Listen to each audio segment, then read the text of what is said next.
look at the night? See the light of the moon? Did you look at the sun giving you warmth? Did you look at the sky? Are you falling in love? It is from the Creator. You can't get enough. He is everywhere and he knows we stay. Imaginez que vous abordez le dernier tour d'un Grand Prix de MotoGP. Vous êtes en deuxième position et vous devez trouver le bon virage pour doubler et remporter la course. Si je vous propose une qualité, quelle est celle que vous choisissez? La rapidité? La fougue? L'agilité? Marc Marquez, lui, combine les trois. En étudiant sa technique en virage, on découvre la finesse d'un geste à haute vitesse où le moindre degré d'inclinaison, le moindre kilomètre-heure, le moindre millimètre en trop sur la poignée d'accélérateur peut anéantir votre course ou, plus grave, vous blesser très sérieusement.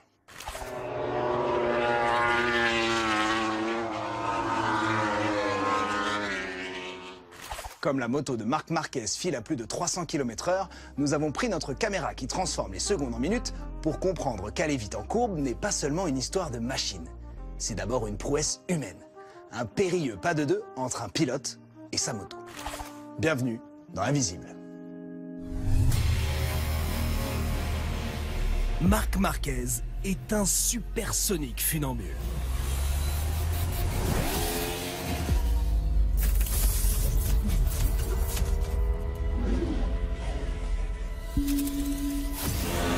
À vitesse réelle, la fluidité avec laquelle Marc Marquez prend un virage est stupéfiante.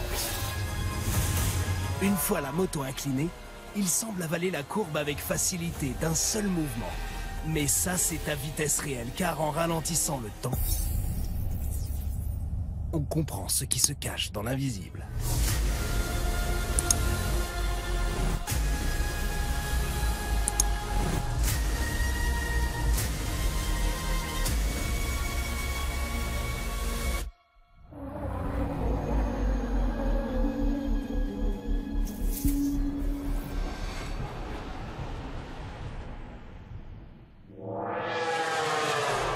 Dans ce virage, l'Espagnol vire à plus de 130 km/h. Sa moto de 160 kg inclinée à 60 degrés. Il prend donc cette courbe aussi vite qu'une voiture sur l'autoroute. La moto aussi proche du sol qu'un athlète de short track. Pour trouver cette fluidité, ce sont des dizaines d'actions qu'il doit effectuer.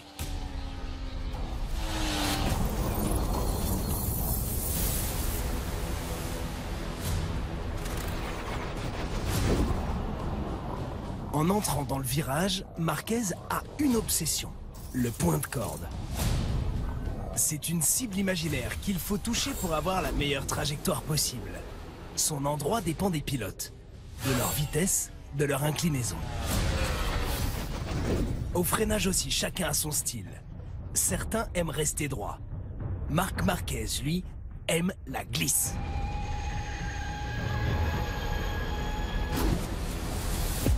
Ce n'est pas toujours perceptible à vitesse réelle, mais tout en freinant, sa roue arrière part vers l'extérieur pour rentrer avec plus d'angle.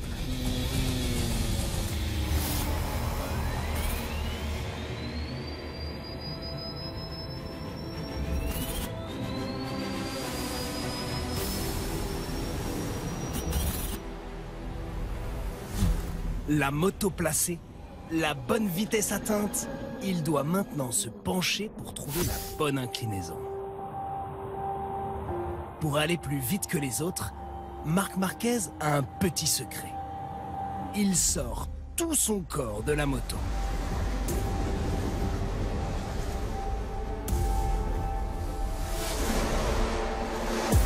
Les cuisses serrées, accrochées au réservoir. Le point le plus écarté de son corps est à près de 60 cm de sa moto. Dans cette délicate position, Marc Marquez est en train de lutter contre la physique.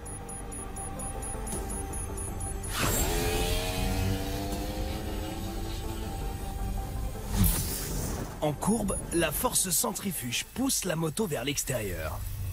En se penchant pour tourner, il exerce une force contraire et lui permet de tourner à plus grande vitesse. Marc Marquez est constamment sur un fil. Le geste signature de la moto a longtemps été de faire toucher le genou dans les virages. À son arrivée dans la catégorie Rennes en 2013, Marquez a banalisé l'utilisation du coude.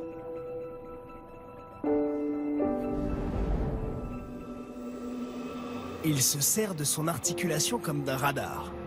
En frôlant la surface de la piste, il connaît instinctivement son degré d'inclinaison et peut tester sa limite.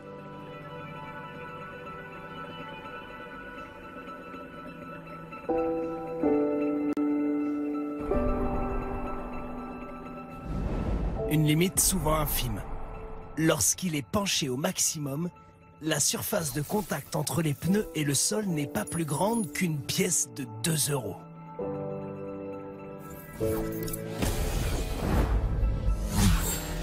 Et le numéro d'équilibriste n'est pas fini. Il doit garder sa moto inclinée le plus longtemps possible, même lors de la réaccélération.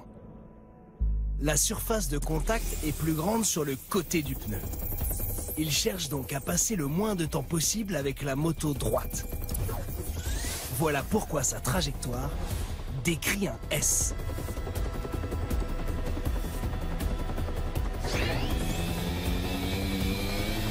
S'il accélère trop fort en sortie de virage, sa roue avant peut se soulever d'une dizaine de centimètres, alors qu'il est encore penché.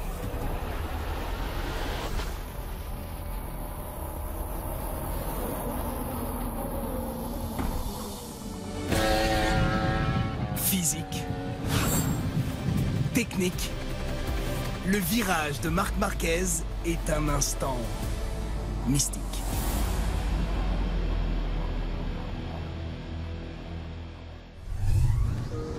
Marc, merci pour ce cours de virage. Il y a beaucoup de vent aujourd'hui au Qatar, c'est un peu compliqué. Et c'est ma première question.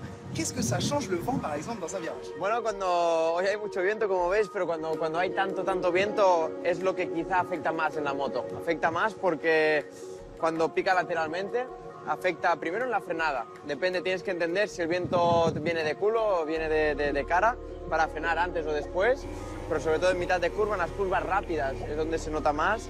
Si el viento pica lateral, en contra, digamos, de adelante es muy fácil que se te cierre, que alargues la trazada y es ahí donde bueno, tienes que intentar cargar peso, mover el cuerpo un poquito hacia adelante para intentar tener contacto con la rueda delantera. Quelle est la sensation que tu préfères sur un circuit? Normalmente en una carrera prefieres ir rápido, porque quiere decir que te estás divirtiendo y que estás luchando por la victoria. Pero lógicamente a mí lo que más me divierte de una carrera es cuando hay momentos de adrenalina. La salida, últimas vueltas, lucha, es ahí donde realmente te diviertes, pero siempre intentas ganar.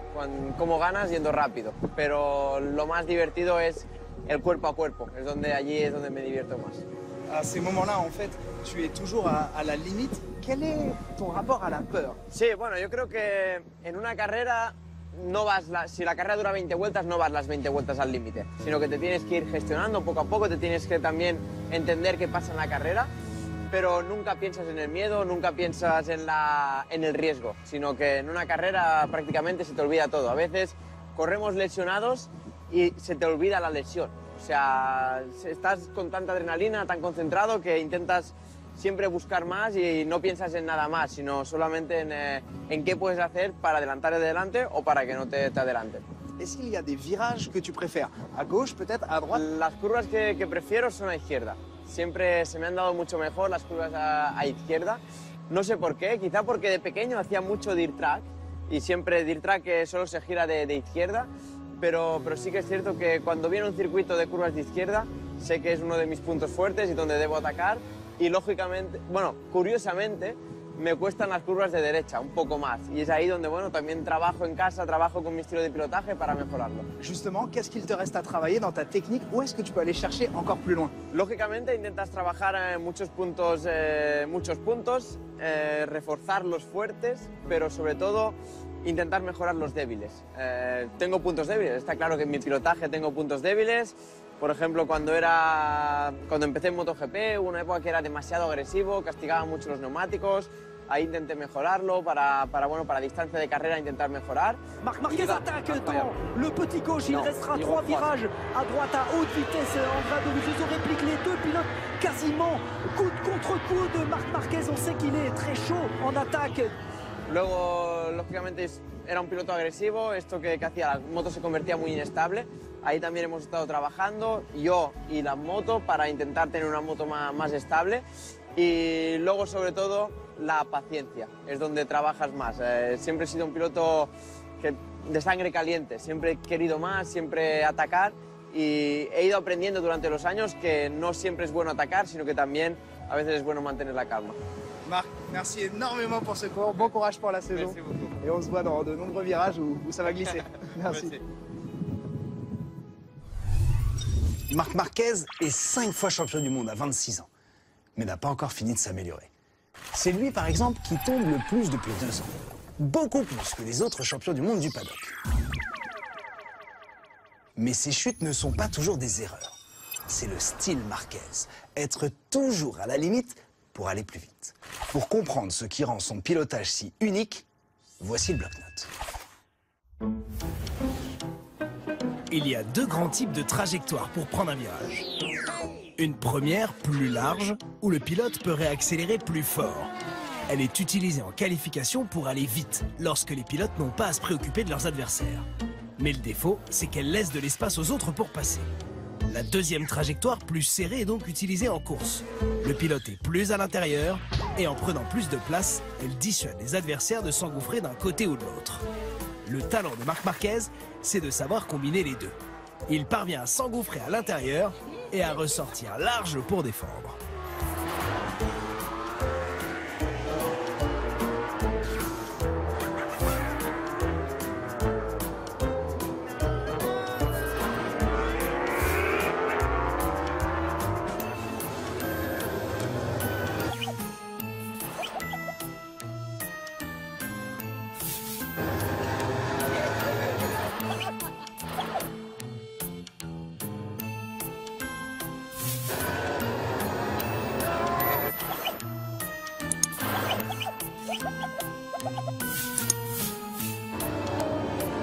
Son secret, c'est d'être toujours à la limite. Sa position avec le coude en protection et un équilibre exceptionnel lui permettent de se sortir de situations désespérées.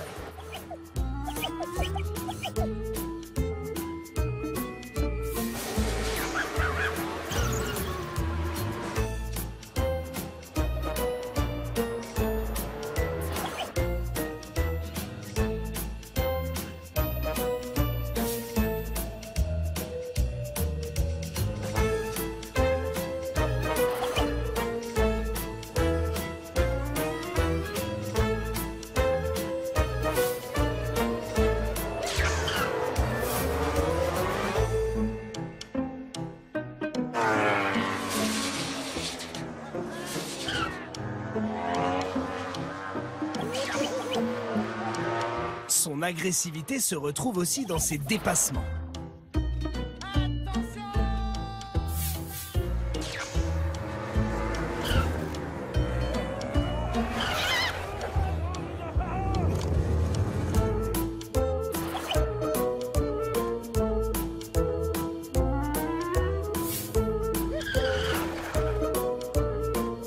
Jusqu'à parfois franchir la limite.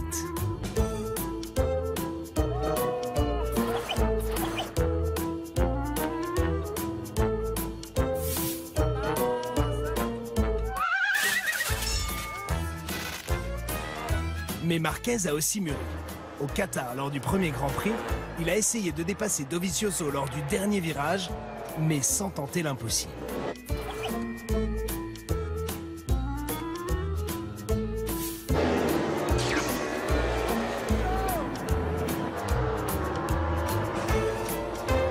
Un style inimitable pour des trajectoires uniques au service d'une agressivité maîtrisée.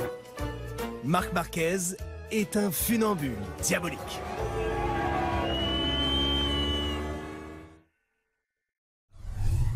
Dès sa première année en MotoGP, il gagne le championnat et devient le plus jeune champion du monde de l'histoire à 20 ans, battant le record de la légende Freddie Spencer. En gagnant 5 courses d'affilée cette année-là, il brise le record de précocité d'une autre légende, Kenny Roberts. En gagnant son 5e titre l'année passée à 25 ans, il a fait mieux que Valentino Rossi. Marquez est à la fois un révolutionnaire et l'héritier des grands génies sur 2 roues. Voici une brève histoire du pilotage pour prendre un virage. Quand Marc Marquez prend un virage, c'est toute l'histoire de la moto qui se déroule devant nos yeux. Pourtant, 80 ans plus tôt, les pilotes penchent à l'opposé. Les pneus sont gros, le centre de gravité est haut, alors pour donner de l'angle, il faut appuyer sur la moto. Mais dans les années 50, Geoff Duke est le premier à pencher côté virage. Sur sa Manx Norton, le moteur est plus bas, le cadre plus flexible, alors il garde le corps dans l'axe de sa machine. Cette posture beaucoup plus aérodynamique va plus vite, enfin quand il fait beau. C'est totalement révolutionnaire, comme sa combinaison intégrale en cuir qui lui permet d'être beaucoup plus mobile. Il l'a commandée à son tailleur local. Elle pèse 2 fois moins lourd, mais fait beaucoup rire les autres. Well, of course, eventually they were all doing the same thing anyway. Son style devient la règle. Certains le baptisent corner speed. De la vitesse en entrée de virage et de belles trajectoires léchées. De nombreuses légendes l'ont adopté comme Michael Wood,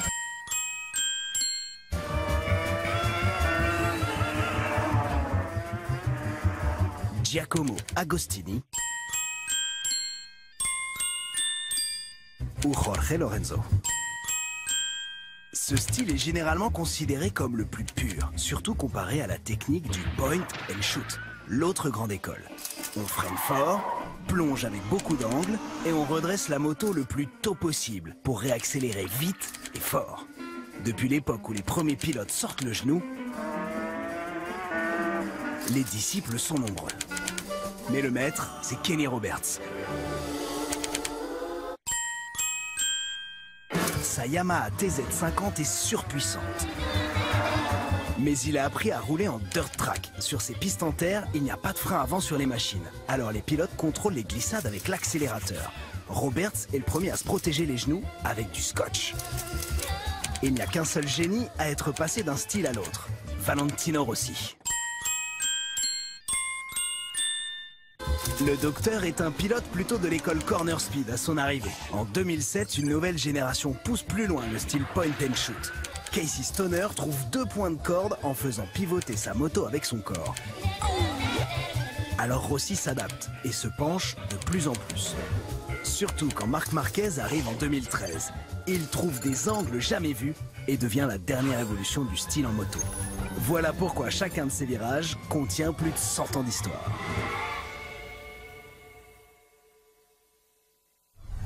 Chaque marque de moto, par son histoire, ses pièces, son équipe, a ses propres caractéristiques.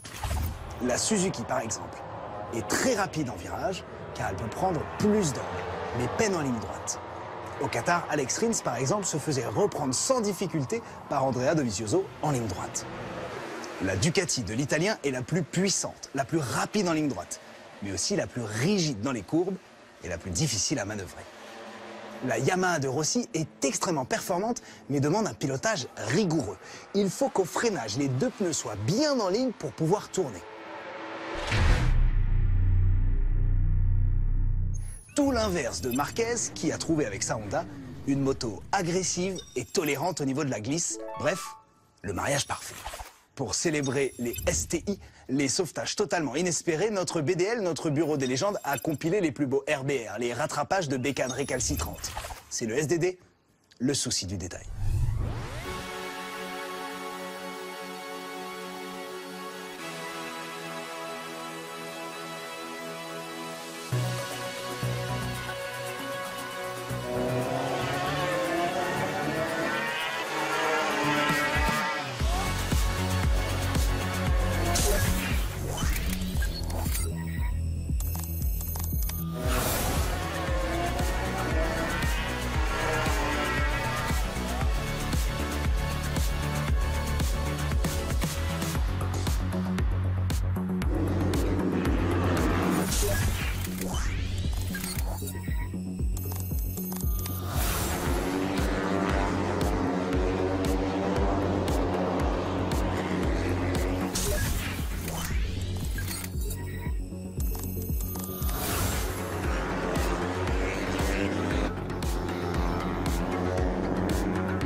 aller vite en courbe pour doubler n'est pas seulement une histoire de machine. C'est un pas de deux avec un animal fougueux qui demande de la grâce et de l'agressivité, du sang-froid et de la folie. Depuis 6 ans, Marc Marquez réécrit l'histoire de la MotoGP avec des dépassements comme celui-ci sur Valentino Rossi.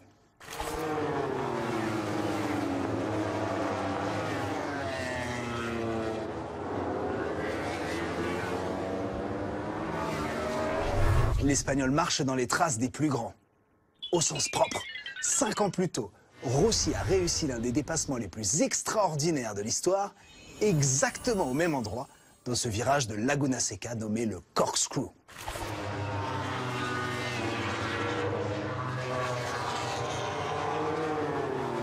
On se quitte avec le virage le plus fou de l'histoire de la MotoGP pour comprendre pourquoi cette manœuvre de Valentino Rossi est instantanément rentrée dans la légende. On se retrouve le mois prochain avec un nouveau geste et un nouveau sport. D'ici là, vers l'invisible et au-delà. Quand Valentino Rossi déborde Casey Stoner au 4e tour, l'Italien surprend. Cette agressivité dans les dépassements d'étonne. Le docteur est un félin plutôt patient qui préfère courir derrière ses proies et les dévorer au moment opportun. Pour le dernier Grand Prix de l'histoire à Laguna Seca, Stoner a réalisé le meilleur temps des qualifs.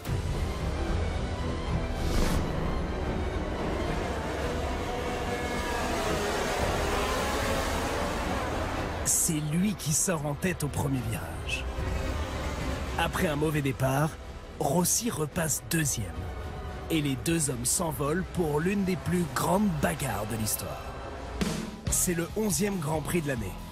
Rossi devant Stoner au classement de 20 points. Mais la saison est à un moment charnière. L'Australien reste sur 3 victoires consécutives. À Laguna Seca, l'Italien a du mal à contenir la Ducati de son adversaire. Plus puissante, plus rapide en ligne droite. Dès le début de la course, Rossi a donc décidé de passer devant pour contrer. I have to try to stay in front because anyway, here is difficult to overtake. My bike worked very well and I'm very strong in braking, so it's possible to have a great pace and make a great battle.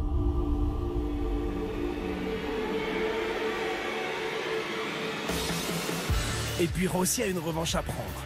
L'Italien est déjà une légende de la discipline avec 5 titres de champion du monde dans la catégorie reine. Il a des titres et du style, mais depuis 2 ans, il ne règne plus. En 2006, Nicky Hayden est champion. En 2007, c'est un jeune prodige australien, Casey Stoner. Rossi finit 3e au classement général, la pire place de sa carrière.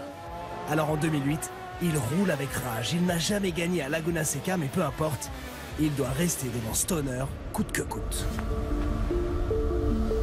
À l'entrée du Corkscrew, Rossi freine tellement fort que sa roue arrière est en train de chasser. Son pied s'écarte de sa moto pour retrouver l'équilibre. Il a pris tous les risques dans cet enchaînement de virages complexes. Dans ce Corkscrew, le tire-bouchon, les pilotes freinent tôt et doivent réaccélérer au milieu du 2e virage. Mais c'est quasiment à l'aveugle. Entre le point le plus haut et le point le plus bas, le dénivelé est de 18 mètres, soit l'équivalent d'un immeuble de 6 étages. À cause du dénivelé, au guidon de sa Yamaha, Rossi a un champ de vision très limité.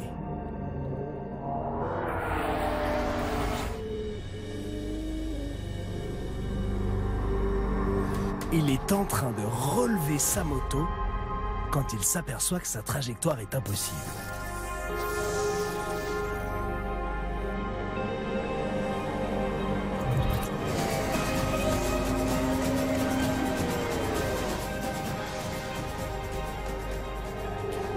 Il est en train de pencher sa moto dans l'autre sens quand les 2 roues sortent de la piste.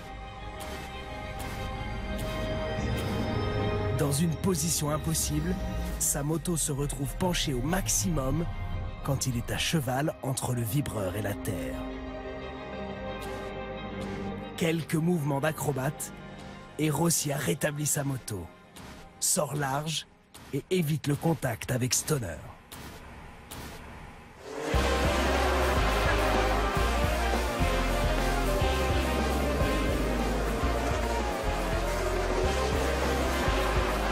Mais la bataille tactique n'est pas finie.